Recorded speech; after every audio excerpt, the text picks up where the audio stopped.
Reporting for Heart Rhythm TV, I'm Mehak Dhande.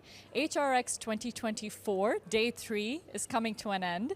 I'm here with Dr. Mittal, Dr. Silva, and Dr. Han. We're really happy that it was such a successful conference, learned so much. What did we find exciting today, and what do we want to highlight for Day 3? Oh gosh, Day 3. You know, you would think that you would be tired by Day 3, but I was so jazzed, you know, of getting up. And Jen is going to look at me funny, but I am like a wind-up machine at these conferences.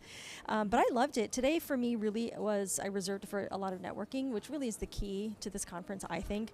You know, you are so busy on some of the days doing your talks and moderating and stuff, but it's really about meeting the people and the sponsors and, you know, the innovators and the entrepreneurs and everybody, right? So I spent a lot of time doing that today and just had really great conversations. I gotta say, we were just chatting about how this last talk, it's not the very end of the day yet, but the last talk on generative AI, sweet. I can't even describe how good that was. One of the things that I pulled away from that is that, you know, you think of generative AI as being so fancy and trying to decrease workload, but what he had said was, it not only will increase your efficiencies to decrease burnout, but it decreases the cognitive load of the clinicians, which I kind of don't ever think about, right? Well, it's a really hard thing to measure cognitive load. And as somebody who's thought about that in some of the research that we work on, it's a really hard thing to measure. I'm exhausted. I'm good exhausted. I'm exhausted. But having said that, I loved the other pitch competition today. Sure. It was a lot of fun to see interesting technologies, some of which we'd heard about before, but some were brand new to us. Yeah. And it was really interesting to hear how they interacted with the judges, who I thought asked some really pointed questions. Some I thought were able to answer them. Some I thought were maybe less well able to answer them. But I'm really looking forward to seeing some come back hopefully next year and seeing what interval progress looks like.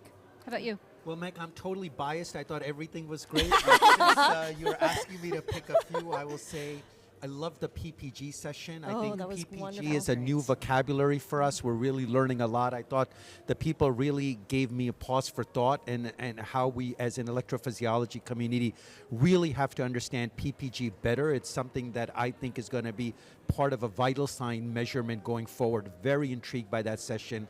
Love the abstract sessions again. Absolutely love the pitch competition. Again, a big congrats to our winners. And again, how could we have not learned, love that session on large language models and how it's going to impact us.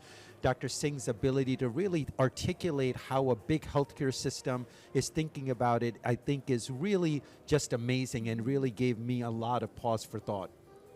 100%. And I think with large language models and the scope of generative AI is so huge, and we always think about checks and balances. Really nice to see so many examples at this conference with a perfect culmination today with Dr. Singh's talk about what is the true potential and how can we actually make healthcare better, and focusing on the solutions with the right checks and balances. I'm glad we touched on AI governance, the principles of AI governance.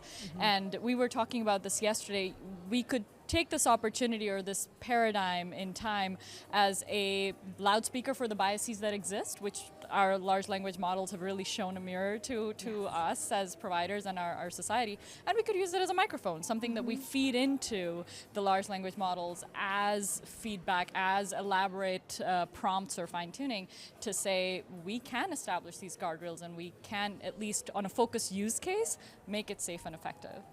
Yeah, one of the things I really liked about his approach was, as healthcare systems, we're generally very conservative, and I often hear, no, we can't, this has a lot of risk. What I really liked about his approach was he recognized those, but he really stressed all the positives, and as a health system, they're really trying to understand how to mitigate the risk, but while recognizing the incredible benefit, and I really do think that's probably the right approach. Well, and I think his focus on implementation and how to take the projects, the ones that they're building versus the ones that they're buying, and he spent a little bit of time talking about build versus buy too, but he's really been very practical in what it takes to take that innovation and actually implement it in the clinic, get people to use it, and then do all of the things we were just talking about. Yep.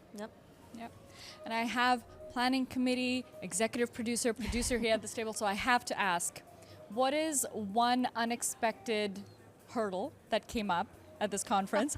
And maybe it'll be hard to pick one, but and what is one surprising positive that came out of it that maybe you hadn't planned for? All right, I'm going to start. Yeah. I'm going to start because it answers actually both questions.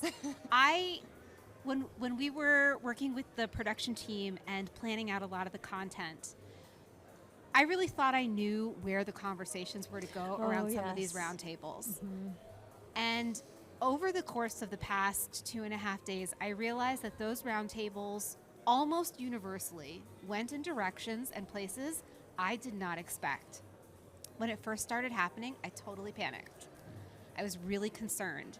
And then I realized this is exactly what people wanted to talk about. It just wasn't what I had envisioned for it. And then I just sort of relaxed into it, and it became really very fun. Yeah, that's what I noticed as well, is that like in the roundtable that I was moderating, I had these questions prepared, and it went completely sideways, but in an amazing way, right? The conversations really were organic, and they sort of riffed off of each other and really brought up nice topics that really totally needed to be discussed. So I was pleasantly surprised by the roundtable. Panicked at the beginning, but then pleasantly surprised. Yes. Yeah, and I'm encouraged by the fact that the meetings about innovation and our colleagues are telling us that we're only scratching the tip of the iceberg, that there are just many more areas of innovation to focus in on additional meetings. And I think, we really look forward to developing the agenda, for 2025 with John Pacini and the help of others, and really trying to incorporate some of the wonderful ideas that have been shared with me at this meeting. Definitely excited about HRX 2025, and thank you all for joining for the wrap up. And we will see all our viewers, same place, same month, HRX 2025 in Atlanta. That's a wrap.